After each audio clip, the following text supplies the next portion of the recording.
so much. I'm really happy to be invited here and looking forward to our conversations today.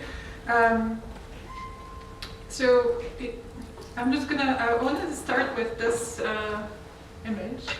The novel Farmer in the Sky, which was written in the 1950s, made familiar to the science fiction reader the concept of terraforming. And I wanted to start with it because, for a couple of reasons. So for one, I think it makes clear that cultivating biosphere really means cultivating the atmosphere, and that the two create each other through this kind of respiratory exchange. So number two, also terraforming is clearly interesting to our topic today, because it's a kind of ultimate form of gardening on a planetary scale. And that's another thing I wanted to talk about today too, the kind of leap in thinking that is required to move from gardening, from cultivating some small plot on which we can impose order with some success, to a leap from that to transforming worlds. So when the biosphere consisted mostly of bacteria, it transformed its skies into the oxygen-rich atmosphere that we're familiar with today only through their exhalations. So today the biosphere maintains this chemical composition of the air through a planetary respiration. The fluxes of air and water, an exchange that has been described as the well-known today material cycles of water, the water cycle, and the cycles of the gases, so the carbon, oxygen, nitrogen cycles. And today, with the backdrop conditions of the Anthropocene, the atmospheric disruption, and the global water crisis, we see these cycles as being broken in some way. So we talk about the need to close the carbon cycle, or we talk about fixing the disrupted nitrogen cycle. So as we collectively pay more attention to the atmosphere to discern its patterns, weathers, and futures, we are more attentive to and bringing our controlling mindset to these fundamental exchanges with the atmosphere. So today, my talk is about water management, but also weather management. And it's about what makes geoengineering thinking possible.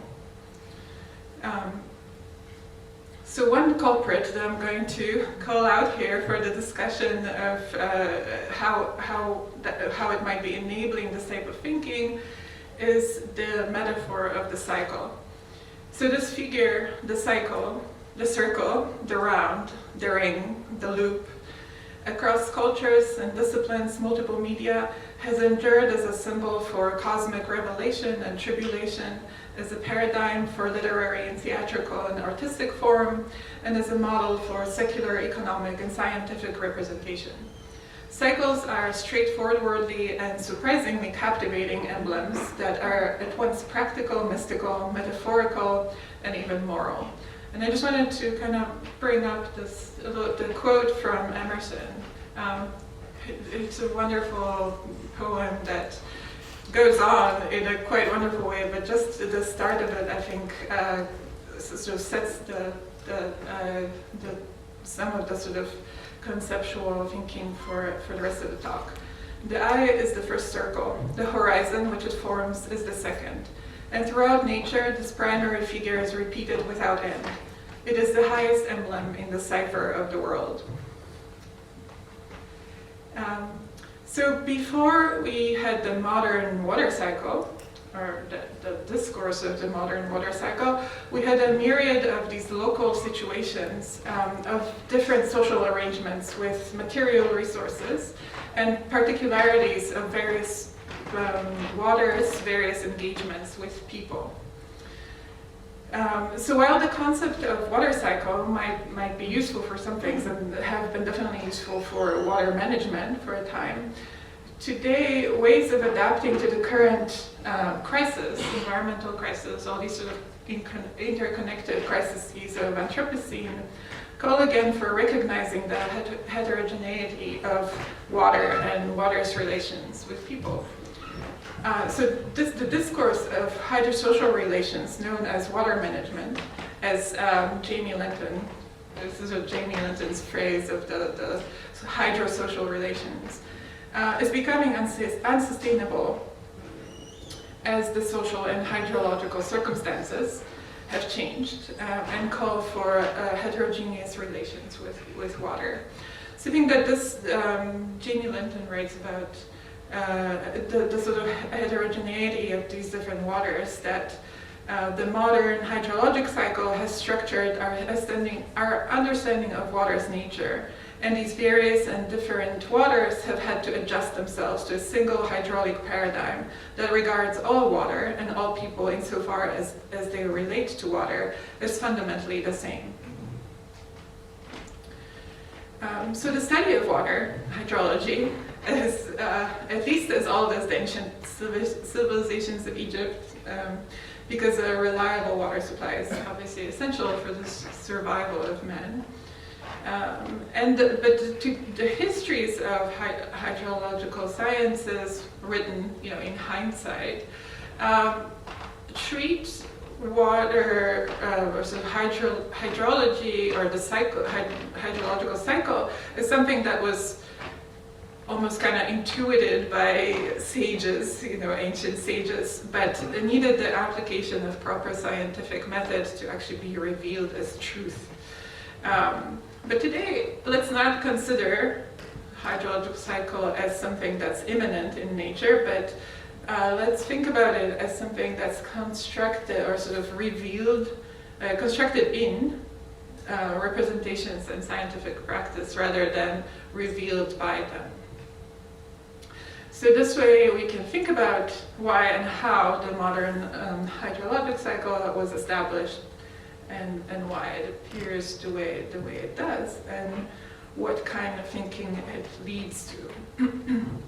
So the idea of circulation of water on Earth is something new, but it was until quite recently, 18th century, that the circulation of water was considered to be a subterranean circulation, and as opposed to sort of the invisible part of the circulation happening through the atmosphere, right, through the upper sphere, as opposed to the infrasphere. In the 17th century, Edmund Halley's work led to the establishment of this concept of the cycle, and so he did these experiments that attempted to of evaporation and precipitation, that attempted to show the balance in the complete cycle of water movement, sort of up and down. So in his work, this idea of a cycle was equated with balance, and this partly had to do with this school of natural philosophy that sought to, was related to theology and sought to prove the existence of God by means of evidence of a divine order or design, by looking at sort of this perfectly evenly distributed, even distribution, constant cycling of water on Earth's surface. So from that, this idea of sort of stability and equilibrium and perfect kind of circularity, cycle of the flow of water was established.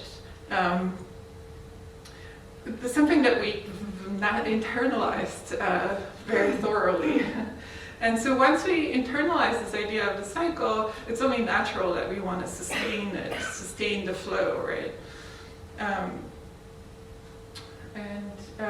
So even sort of closer to today, in 21st century, we've very much internalized this idea, naturalized this sort of idea of perfection of the cycle. And I think this quote also talks about that. The system is so intricate, so complex, so interdependent, so all-pervading, and so astonishingly stable that it seems purpose-built for regulating life.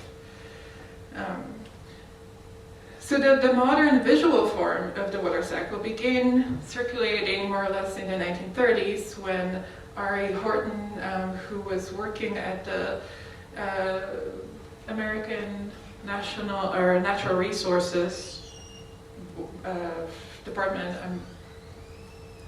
put together the different pieces that were proved of the cycle. They were sort of proved through mathematical modeling into this one complete model. So this is like the first kind of visual form it took, which when you look at it now doesn't make a whole lot of sense.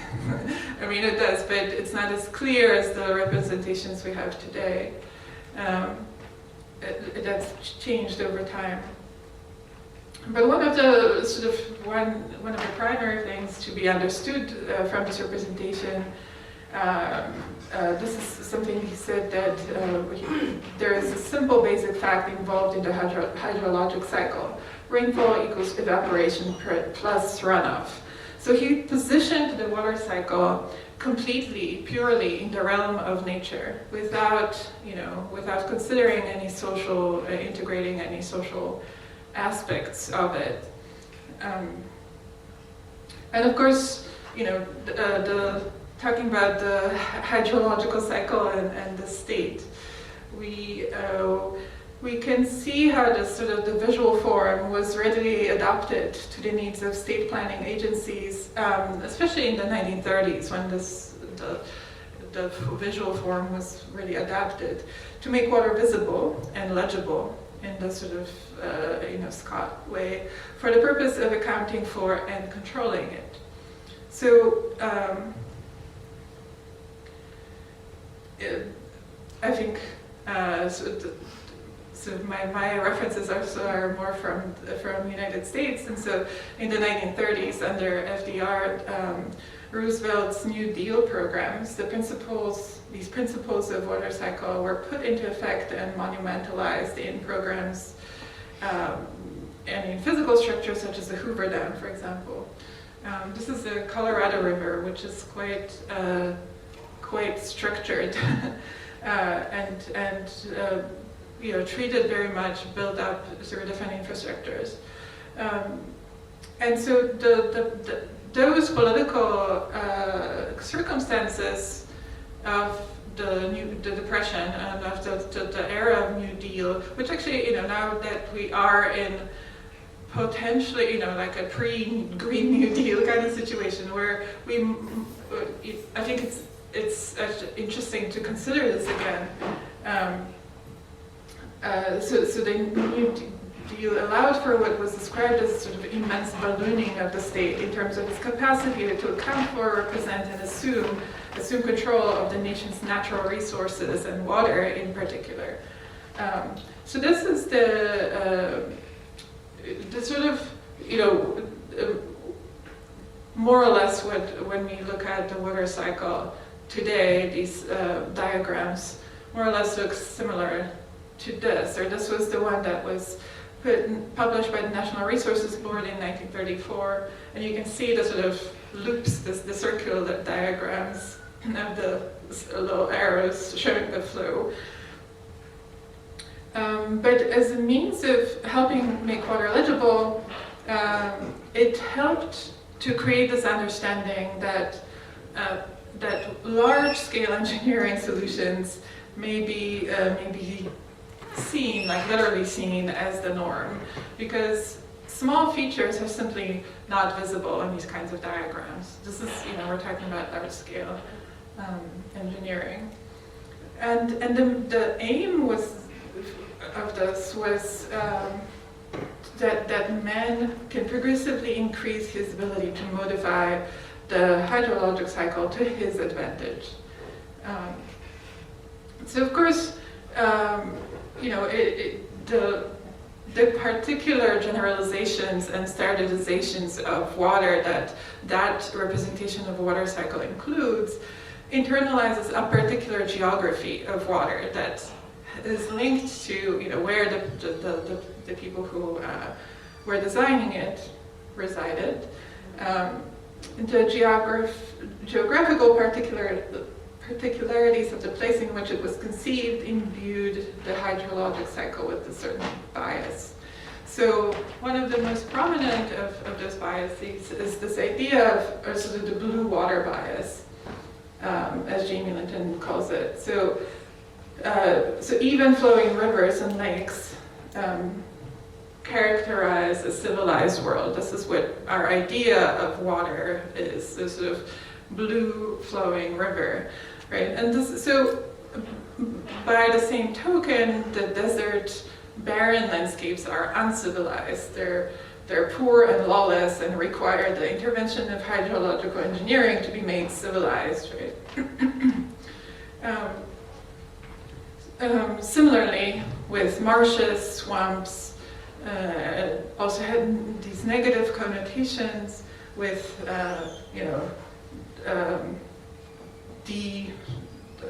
sort of degeneration and so on. And when you start thinking about it, start considering it, like the hydrological experience of vast numbers of people are quite different than the ones that the design of the hydrological cycle was based in. So it really misrepresents it. And it's not, the generalization is clearly, like I said before, there's reasons to use that too, but I think we're in a moment where we need to start looking at the particularities of each of these situations. So I think something that's of special maybe interest to this conference is this bias which doesn't see the atmospheric water necessarily as water or water resources.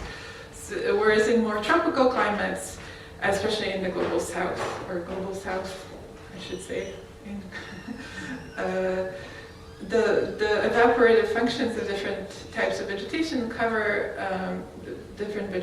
and the resource are understood as green water, I mean not blue water, are more important than in the temperate regions.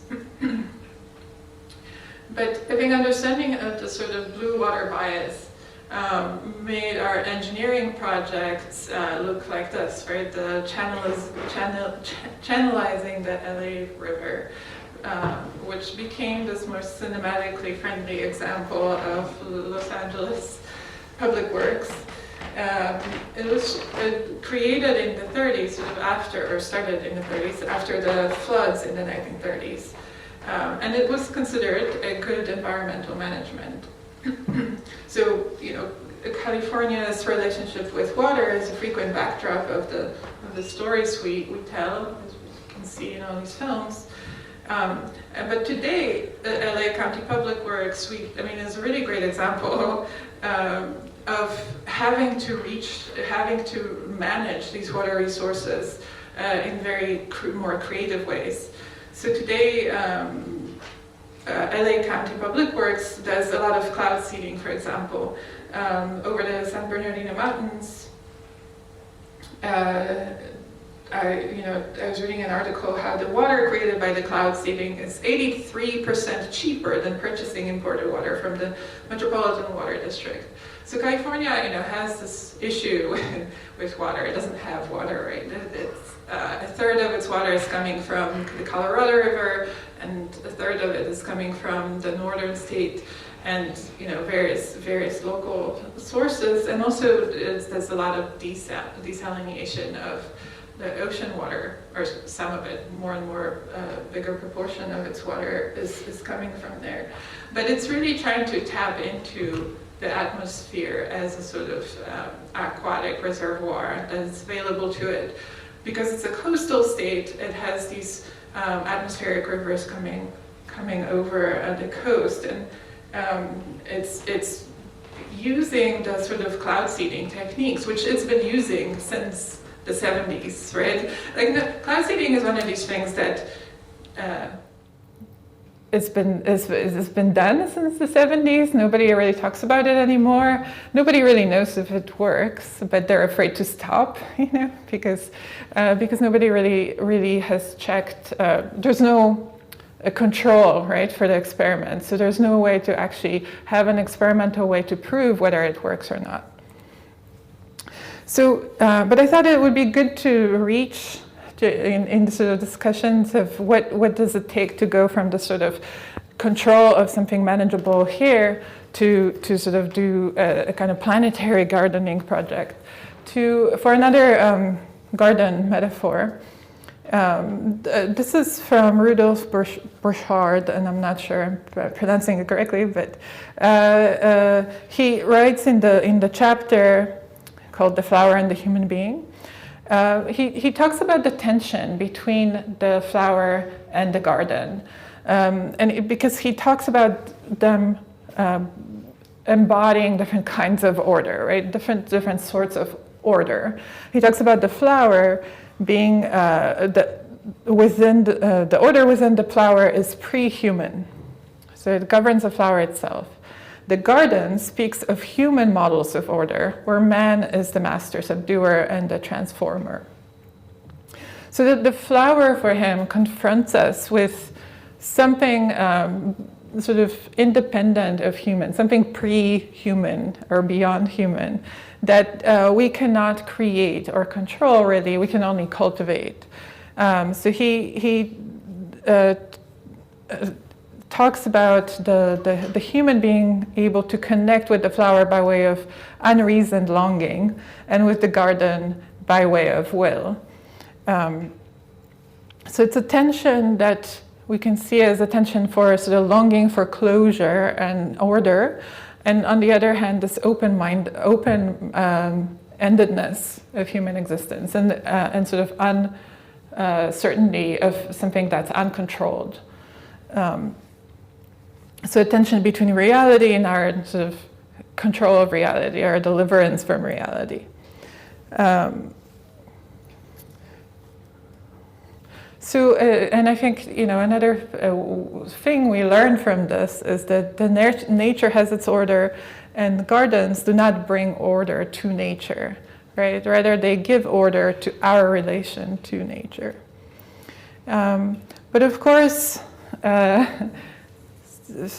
since the sort of Enlightenment, we've given more and more prominence to things that we can, to disclosure mechanisms, right? So we think science should be quantifiable.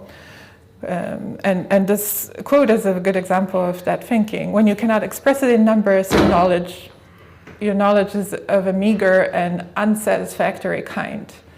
So the cycle thinking makes one big leap between representations of different scales of the system, and it has to kind of ignore the lessons of the flower. We have to ignore the elusiveness and heterogeneity of all these different flowers.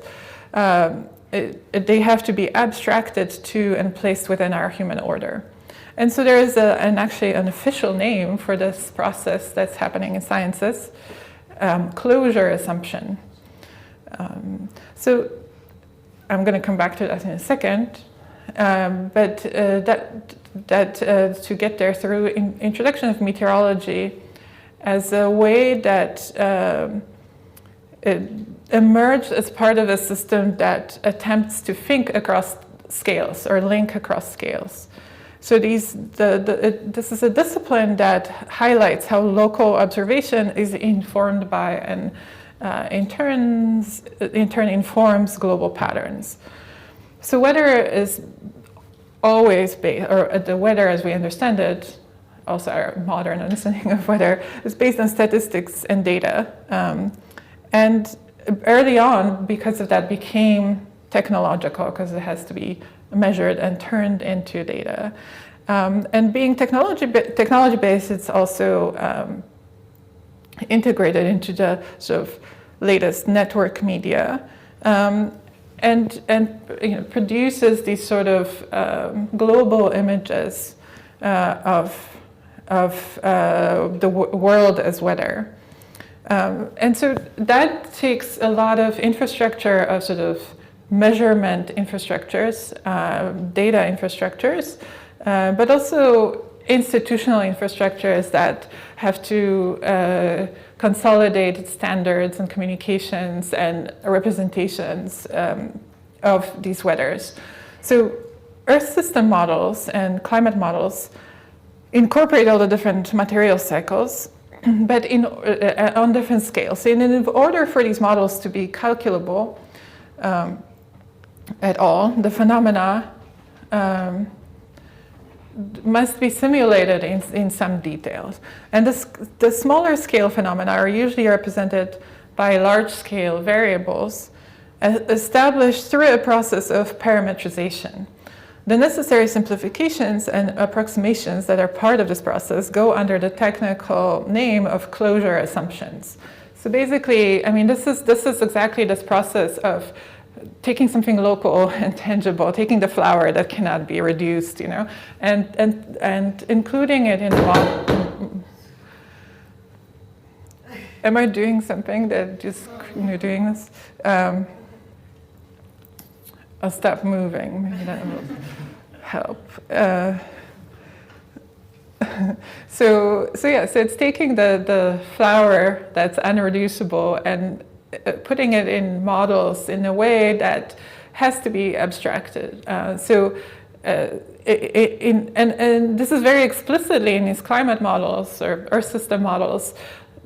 Phenomena on small scales are represented by these sort of math equations that are sort of often unsolvable. So in order to step up to the higher level representations, to the larger scale representations in these models, they have to be somehow made solvable. And these are sort of mathematical operations that are called closure assumptions. So we have to close all these sort of open-ended, unsolvable things that exist on local levels to be able to represent it in larger scales. And therein, right, lies our problems with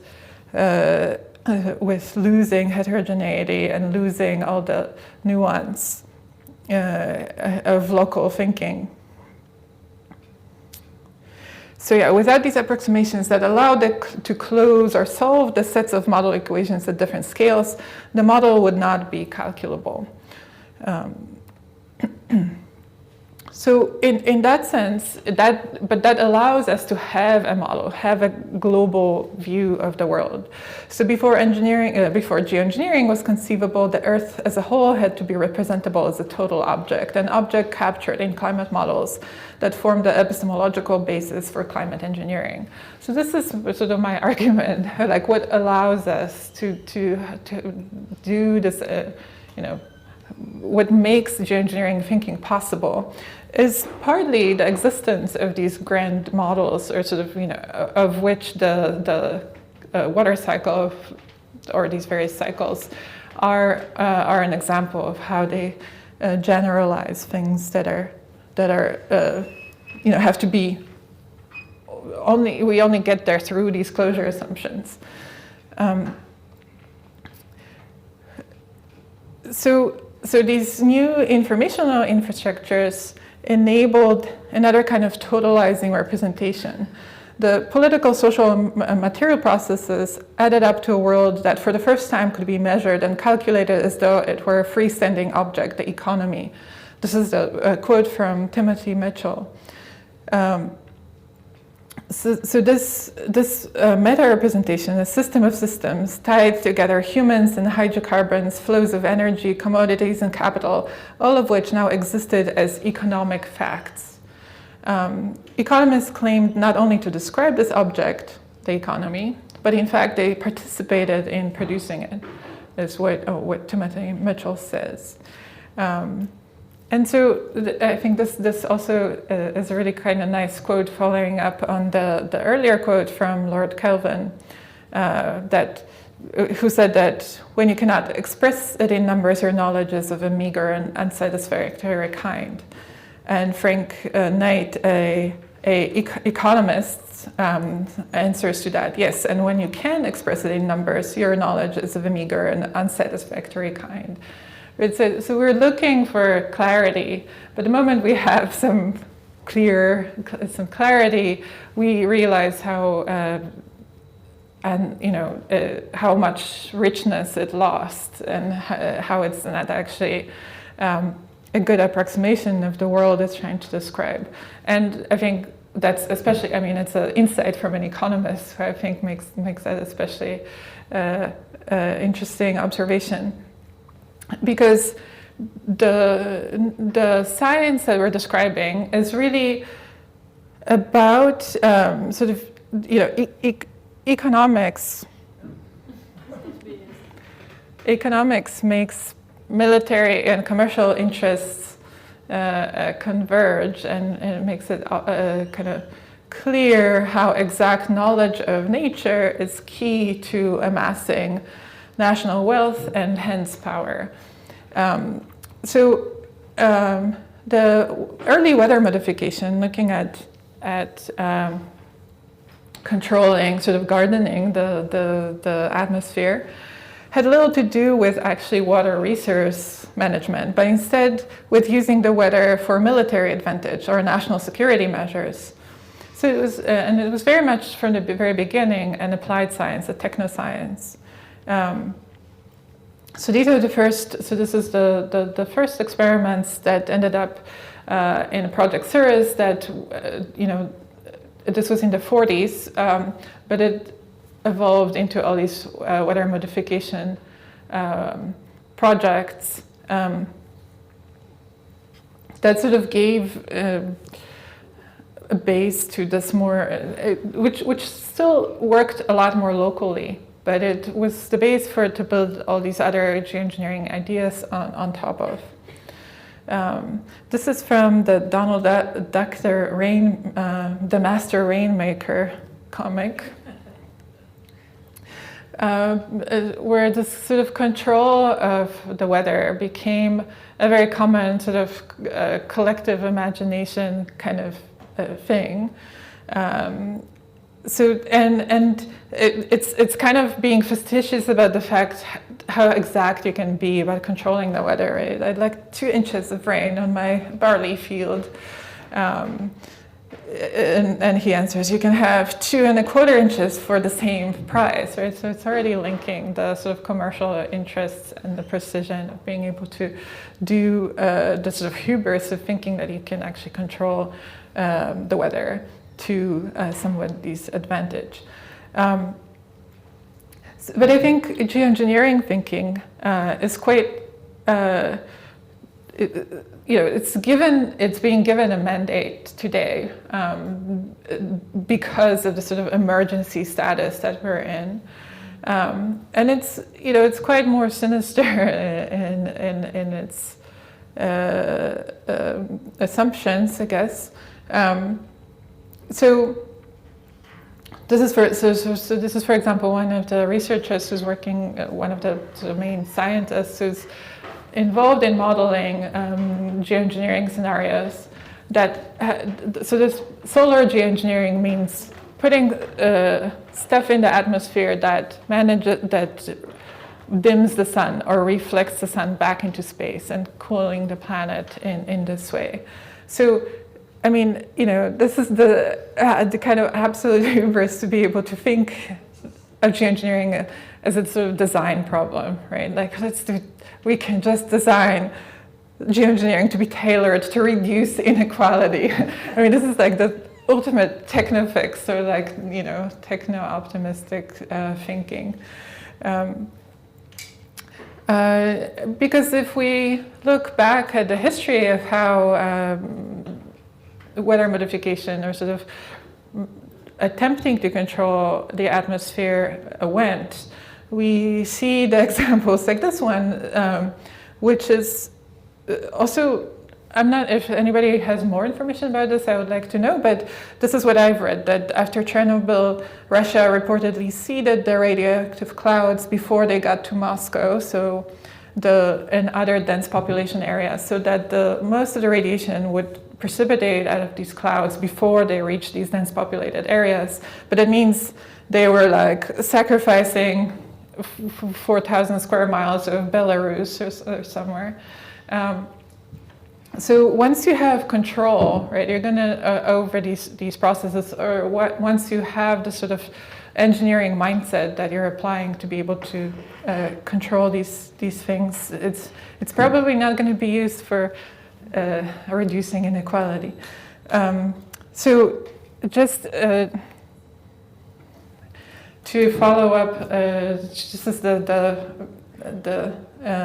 more of that comic, where you can see he produces a cloud that is exactly in the shape of his barley field, up to the inch. I think there's you can see the half a drop that ends up being sort of separated in half because it's so precise. But of course, it ends up being a sort of tale of how things go wrong, or not so much because, and I think this is most of the risks that are associated with these sort of grand control experiments or ideas. It's not so much the environmental risks that we're worried about. It's not the physics that we're worried about. Physics are physics of the atmosphere are very unpredictable, right? Like it's chaos theory, but they're still far more predictable than social behavior and sort of these human actors in the system. Here, Donald Duck, I think his girlfriend is having a picnic with somebody he doesn't like. So he gets mad while he's working on the seeding job. So he's just like, okay, I'm going to give them a blizzard. And things go wrong because of sort of, personalities and human issues or relations. I'm an artist. I'm an artist researcher, but I thought I should show you an art project as well of mine, because I guess I feel obligated to.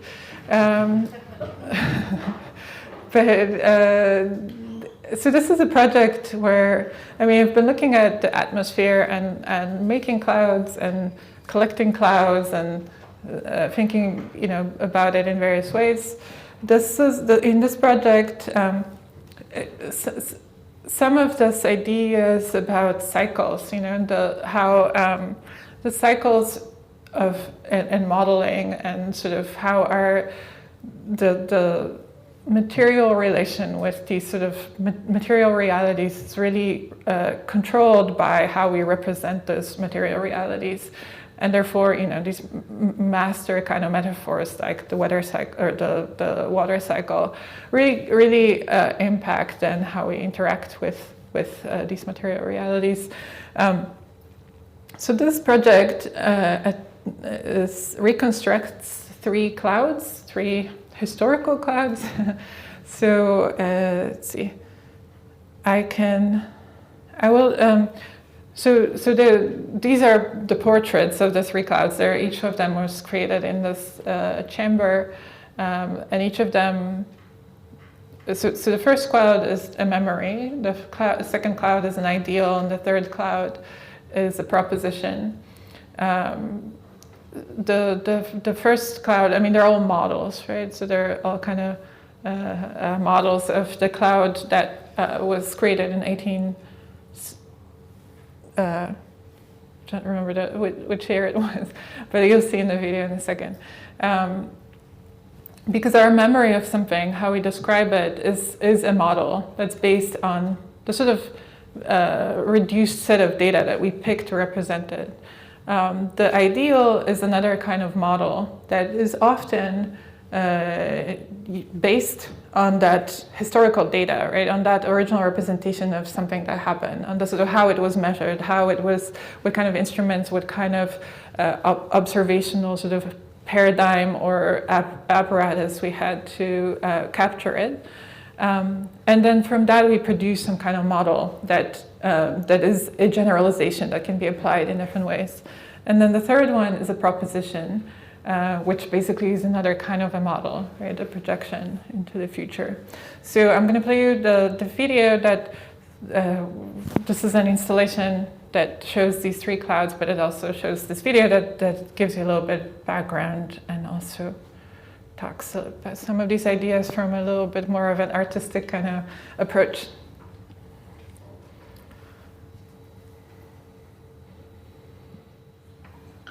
Cloud A, a memory.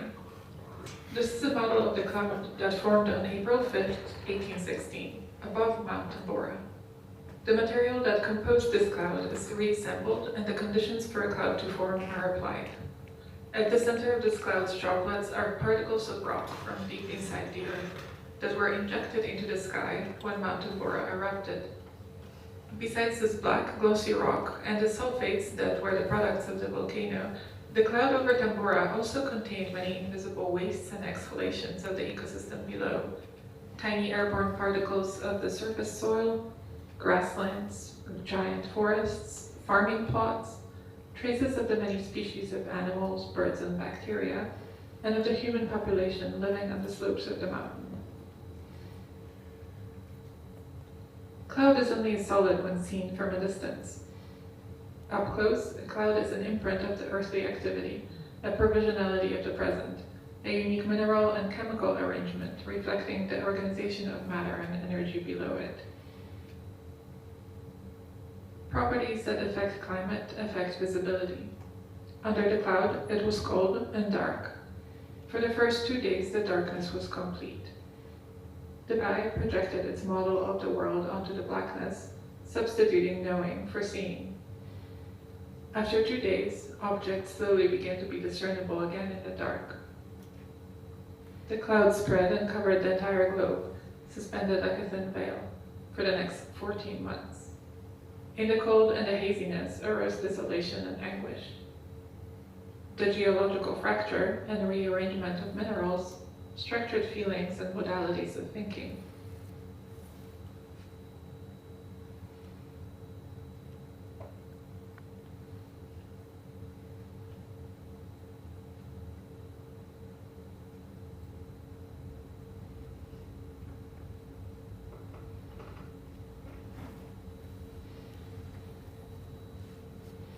Cloud B, an ideal.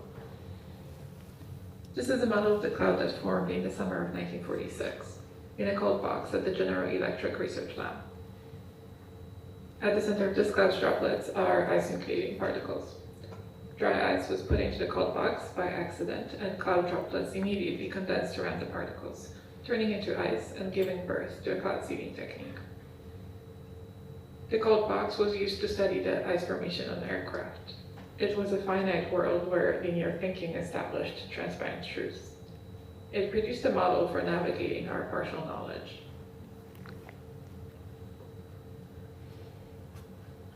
Properties that affect climate affect visibility.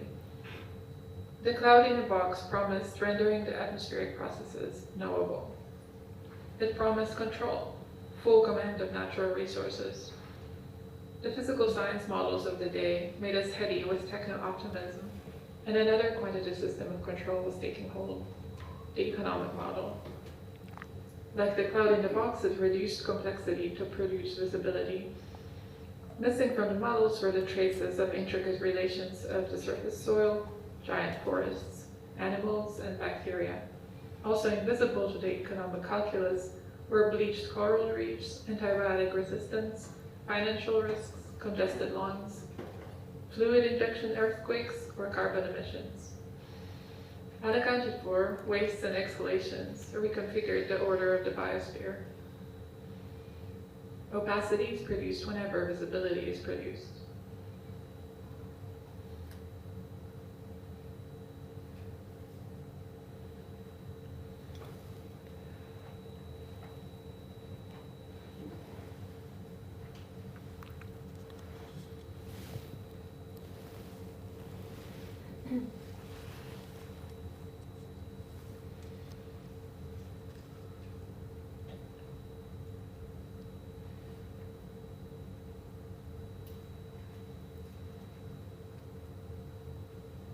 Cloud C, a proposition.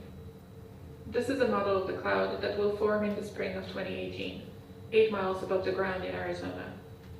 At the center of this cloud's droplets are particles of calcium carbonate, an ingredient in toothpaste. This small cloud will be the first act of geoengineering research, an intentional intervention in the climate system, done in order to counteract global warming. It will do our bidding by reflecting the sunlight back into space. The second engineered cloud will use another material well suited to the task of reflecting the sun, diamond particles. Geoengineers, inspired by the sulfates belched from the underworld in a volcano, nevertheless want to work through different material histories.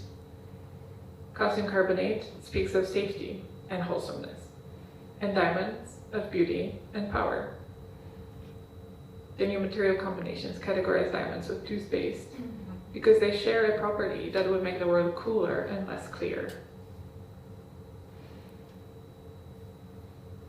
Properties that affect climate affect visibility. The disorientation of darkness or of blur creates a possibility of new unimagined situations. The new material configurations are becoming opaque to the workings of our models. Knowing can no longer substitute for seeing. Power has always been entrenched in commanding molecular arrangements, and thought and information have geological underpinnings.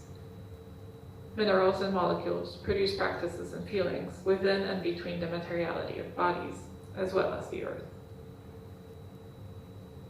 Under the calcium carbonate cloud, new visibilities will be produced. New patterns will be isolated from different material proclivities. New feelings will be produced: anxiety, pleasure, panic, or comfort of the immersion in the blur.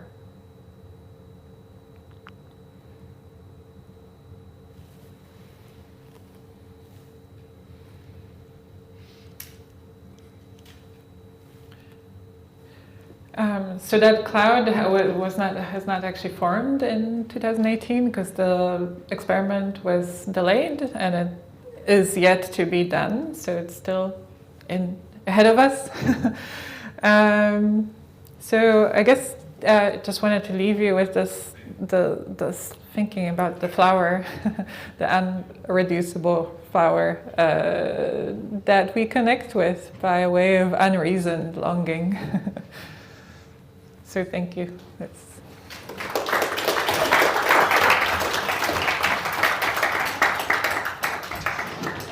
Thank you, Karolina. Maybe I'm just going to make a comment that what we were talking a lot about yesterday, that in this conference we are trying to address a sort of idea of garden and gardening, not necessarily as an act of control or mastery, but rather, as Veronica was saying, a shared and participatory and generative activity, and also, as Gilles Clermont will be talking about tomorrow, as a sort of, well, that could be discussed tomorrow as an act of observation, where one is not a master, but it's everything in the garden is everything knowable, but nothing is controlled. So anyway, on that note, I would like to open the floor to questions. So if anybody has a question to Karolina.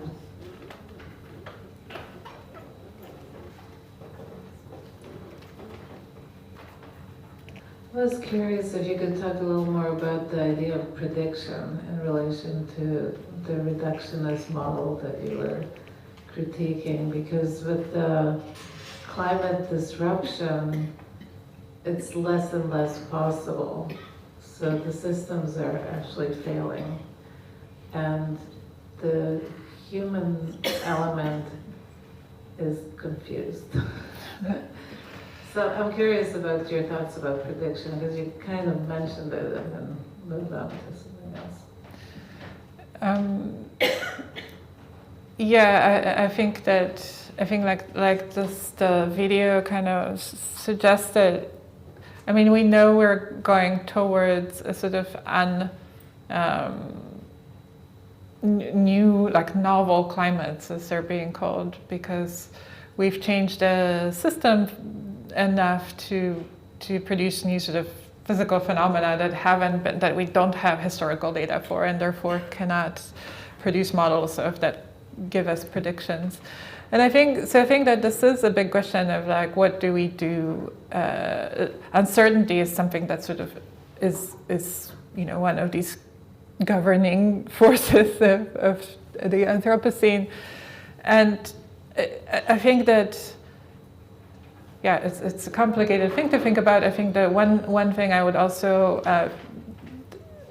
think that it's interesting is it's been harnessed for speculation, so which requires uncertainty, right? So in order to make profit, we need to have uncertainty to be able to speculate. So the aim is to maintain uncertainty in that case. And now we know that more and more sort of economic growth is actually produced from financialization, not from production.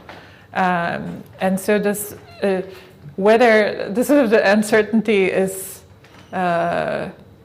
there, I mean, there's kind of two levels of existence of this uncertainty in the current social systems, I think, which is all complicated and interesting. I mean, we can keep talking about it if you have specific thoughts, but yeah. Another question.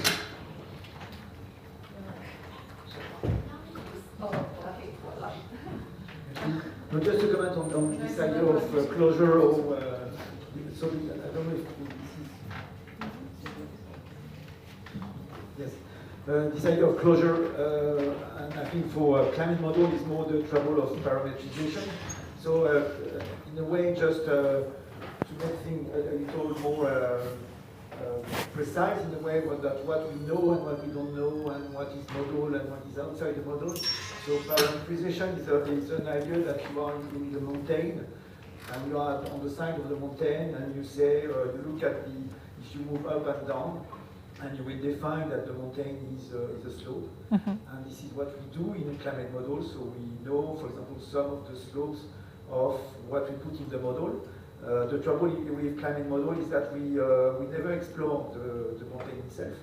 So maybe there is a path and there is a variation, and all that is not in the model. So the way climate model are tuned, either you put, for example, plankton in the model or not. Mm-hmm. When you put plankton in the model or not, you will look at the slope of. So if you are already able to measure the slope of the mountain of plankton in the ocean, you will say, okay, maybe the plankton will vary with respect to the temperature of the sea, and you explore the local slope, and we are not able to explore more than the local slope. Yeah.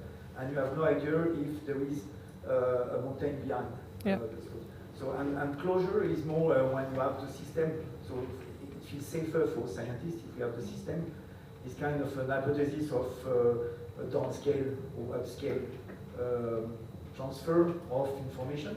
And the closure itself it looks like a little more robust because it seems to be, it's based on a kind of mathematical assumption or like a fractal type of behavior. But this is for the dynamics when we postulate a model for the dynamics, so it's not the reality, it's already the model. And in this model we don't have all the scales. And you make a closure with an assumption of the symmetry breaking or the downscale scalings. But the very huge uncertainty with all the climate model is that all the little mountains with many dimensional space, because the plankton will vary with the pressure, the temperature, the salinity, the content of carbon dioxide in the ocean, all that. So this is mountain in many dimensions. And for what we put in the model, we just have the slope. Yeah. Sometimes we don't have even the slope, we just have the value. Yeah, exactly. And sometimes we have the slope, and we never have more than the slope. So we don't know about what is the new mountain, what will be the new exploration. So if the climate is going into another direction, we never explore that landscape. Yeah. I mean, exactly. I think that we're missing all the heterogeneity of all the little mountains or all the actual things that are there. They're sort of all calculated into this one single slope that ends up being what's visible. I mean, I think that also, just to speak to your comment too, like I know that this this sounds like a critique of the garden, or the garden as an order, that this sort of control mindset. But I think there's lots of ways of thinking about the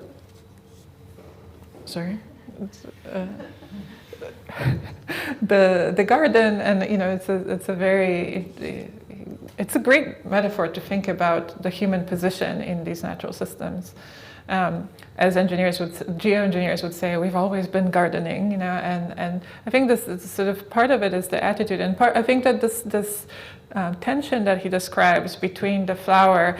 So when you are there gardening, attending to the flower, you're both moved by the reducibility of the flower, and you're sort of presented with it, and you understand the fact that you cannot create it or control it, but only cultivate it. So I think, I'm not saying that gardening is only about control, but I think that this presentation of this tension between the two are like the human impulse to impose knowledge and order on the world, to be able to act within it.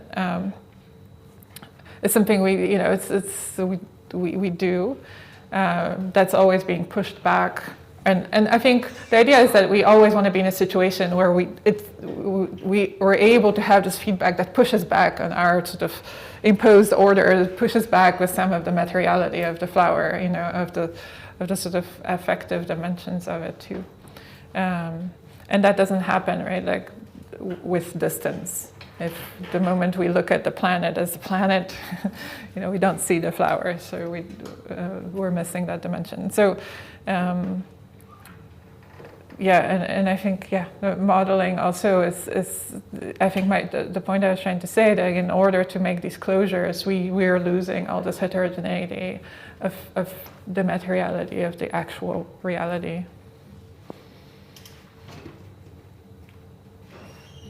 But there is this move towards using CRISPR to develop plants that will deal with climate disruption and create the flowers. So it's not necessarily that, I can't do this.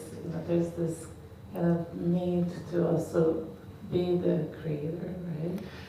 Yeah, I think so. He was writing in a time when before CRISPR. It's a different. I think the changing human attitude or like position in this towards the gardening is also changing that attitude. I think this is partly there's this Greek fresco of these 4 disgracers, I think, who were punished by Zeus for overstepping our human limits. So one of them is, I don't remember what one of them, drinks the elixir of gods to become immortal. And I think that's another thing that we're trying to do is genetic engineer or biotech to sort of cross some of these boundaries. Geoengineering is one of those. This is Phaeton, who is kind of driving the sun's chariot and drove it too close to the earth and scorched it, and it just far away and created an ice age.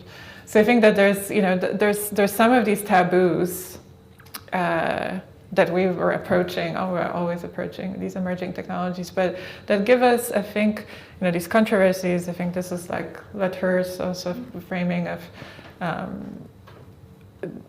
being productive, being the place where we actually approaching the boundaries of ethics or human thinking about, presenting us with the kinds of situations that we don't know what to think about and how to approach. So, yeah. I think also that it's a sort of question that we always position ourselves outside of the system. So, and never sort of seeing as being one of the part of the garden. Yes. Yeah. Anybody else? Last question. Thank you for the presentation. Very nice. So I think you showed very well that a better representation of the word brings more knowledge and more control. And with this comes 2 things, I think. The first one, you showed an insane level of techno-optimism, I think. and the second one is a mortal threat to all of us. And it seems that it's always the case in the history of humanity where you have these two threats in parallel. I was wondering if you had any idea how to solve this kind of thing, like how to, which direction should we go to? Here, let me put it down right here. I mean, I think I'm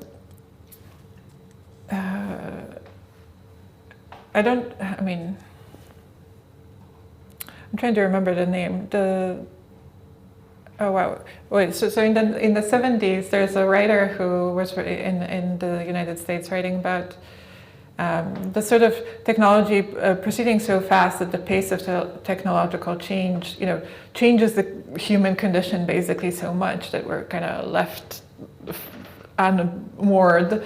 And he proposed, this was really the first time that we felt this, or maybe that we told ourselves that we felt this.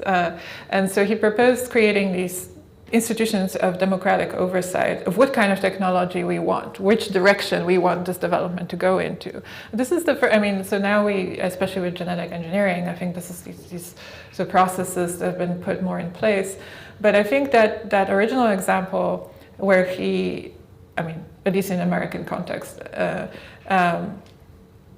was a good example of how so say I would want, I think that's a good idea theoretically to have institutions of democratic oversight of where we want this technology to go. Because normally, right, like if it's normally technological development is industry-led, right? It's gonna always make decisions based on revenue, and that's not necessarily public good. And so the idea of having some kind of institutions that would do that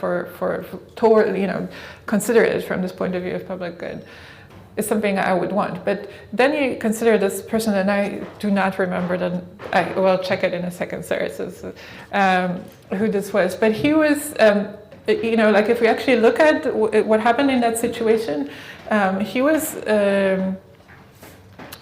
responding in particular to the moment where there was like the pill was introduced, in vitro fertilization, some other technology that basically gave women a lot more freedoms, and his fear was containing or sort of containing the technology that would transform the world into something he wasn't. This is a white male, of course, in this world. So his motivation for putting in place these institutions of control of development of technology were actually to contain the development that would be more emancipatory than some of the people in power would want, right? So it's clamping in on some of the freedoms that sort of the unbridled innovation could produce. So it's always, the sword cuts both ways, and I think that it's always interesting to think about it. I do not have a solution. No, even these kinds of democratic oversight ideas that I think are good. I think this is I would want but what is this process exactly, and who puts it in place? Who are the actors who make these decisions? Who? It's going to be like if people in power design this, then it's probably going to replicate all the bias that's already in the system. So. I'm going to say thank you very much to Karolina. Thank you.